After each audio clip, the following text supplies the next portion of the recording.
ሰላም ውድ ተመልካቾቻችን፣ ዛሬ ስለ አንድ በጣም አስፈላጊና የዘመናችን የህይወት አካል ስለሆነው ነገር እናወራለን። እሱም ስለ ድረገጾች ወይም ስለ ዌብሳይት ነው። አብራችሁ ቆዩ። ድረገጽ ወይም ዌብሳይት ምንድን ነው? ድረገጽ ማለት በኢንተርኔት ላይ የገኝ ገጾች ስብስብ ነው። ልክ አንድ መጽሐፍ የተለያዩ ምዕራፎች እንዳሉት አንድ ድረገጽም የተለያዩ ገጾች ወይም ዌብ ፔጅ አሉት። እነዚህ ገጾች ጽሑፍ፣ ምስሎች፣ ቪዲዮዎች፣ ድምጾች እና ሌሎች መረጃዎችን ይይዛሉ። እያንዳንዱ ድረገጽ የራሱ የሆነ አድራሻ አለው። እሱንም URL እንለዋለን። ለምሳሌ www.google.com ወይም www.youtube.com የመሳሰሉትን። እነዚህ አድራሻዎች በዌብ ብራውዘር እንደ ክሮም ወይም ፋየርፎክስ ላይ በመጻፍ የምፈልገውን ድረገጽ ማግኘት እንችላለን። የዌብሳይት አስፈላጊነት።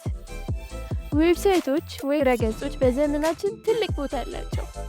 ለምሳሌ የተለያዩ መረጃዎችን ለማግኘት ፈለግነውን መረጃ ወዲያውኑ ከጉግል ወይም ከሌሎች የዜና ድረገጾች እንችላለን። ትምህርት፣ ጤና፣ ታሪክ፣ ሳይንስ የመሳሰሉትን። ሌላኛው ጥቅም ደግሞ ለመዝናኛነት ያገለግላል። ዩቲዩብ ላይ ቪዲዮዎችን ማየት፣ ኔትፍሊክስ ላይ ፊልሞችን ማየት ወይም የተለያዩ ጨዋታዎችን መጫወት እንችላለን። እንደ ፌስቡክ፣ ትዊተር፣ ማህበራዊ ሚዲያ ድረገጾች ከጓደኞቻችንና ከቤተሰብ ጋር እንድንገናኝ ዌብሳይት ያስችሉናል። ሌላኛው ጥቅም ደግሞ ኦንላይን ሱቆች ላይ እቃዎችን መግዛት፣ አገልግሎቶችን ማግኘት ወይም የራሳችንን ምርቶች መሸጥ እንችላለን። የተለያዩ የመማሪያ ድረገጾች ላይ ኮርሶችን መውሰድ፣ ምርምር ማድረግ ወይም አዲስ ነገር መማር እንችላለን። ስራ ፍለጋ ድረገጾች ላይ ክፍት የስራ ቦታዎችን ማየትና ማመልከት እንችላለን። እነዚህ ከላይ የጠቀስኳቸው የድረገጾች አስፈላጊነት ወይም የድረገጽ ጥቅሞች ናቸው። አሁን ደግሞ ስለተለያዩ የድረገጽ አይነቶች እናያለን። ብዙ አይነት ድረገጾች አሉ። ጥቂቱን ስንመለከት የመጀመሪያው የግል ድረገጾች ወይም ፐርሰናል ዌብሳይት እንላቸዋለን። ሰዎች ስለ ራሳቸው፣ ስለ ፍላጎቶቻቸው ወይም ስለ ስራዎቻቸው መረጃ የሚጠቀሙበት ነው። ሁለተኛው የንግድ ድረገጾች ወይም ደግሞ ቢዝነስ ዌብሳይት እንለዋለን። አንድ ኩባንያ ስለ ራሱ፣ ስለ ምርቶቹና አገልግሎቶቹ መረጃ የሚያቀርብበት ነው። ሶስተኛው የኢኮመርስ ድረገጽ ወይም ኢኮመርስ ዌብሳይት እንለዋለን። እቃዎችን ወይም አገልግሎቶችን በመስመር ላይ የሚሸጡ ድረገጾች ለምሳሌ እንደ አማዞን ወይም አሊባባ ያሉት የድረገጽ አይነቶች ናቸው።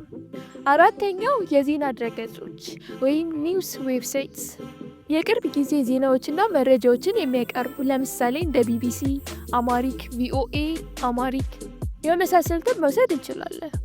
አምስተኛው የመንግስት ድረገጾች ገቨርንመንት ዌብሳይት የመንግስት መረጃዎችንና አገልግሎቶችን የሚያቀርቡ የዌብሳይት አይነቶች ናቸው። ስድስተኛው የማህበራዊ ሚዲያ ድረገጾች ሶሻል ሚዲያ ዌብሳይት ሰዎች የሚገናኙበት፣ የሚጋሩበትና የሚለዋወጡበት ለምሳሌ እንደ ፌስቡክ፣ ትዊተር፣ ኢንስታግራም የመሳሰሉት ድረገጾች ናቸው። ሰባተኛው የብሎግ ድረገጾች ወይም ብሎግ ዌብሳይት ሰዎች ሀሳቦቻቸውን፣ ልምዶቻቸውን እና እውቀታቸውን በጽሁፍ የሚያጋሩበት የዌብሳይት አይነቶች ናቸው። እነዚህ ከላይ ጠቀስኩላችሁ የተለያዩ የድረገጽ አይነቶች ናቸው። በአጠቃላይ ድረገጾች የዘመናዊ ዓለም ወሳኝ አካል ናቸው። ለመረጃ፣ ለመዝናኛ፣ ለንግድና ለግንኙነት ታላቅ እድሎችን ይሰጡናል። ኢንተርኔትን ስንጠቀም ታዲያ በአግባቡ መጠቀምና የደህንነት ጥንቃቄ ማድረግን በጣም አስፈላጊ ነው። ይህ ቪዲዮ ከወደዳችሁት ላይክ ማድረግ፣ ሰብስክራይብ ማድረግና ለሌሎች ሼር ማድረግ እንዳትረሱ። በሚቀጥለው ቪዲዮ እስከምንገናኝ ድረስ ሰላም ሰንብቱ።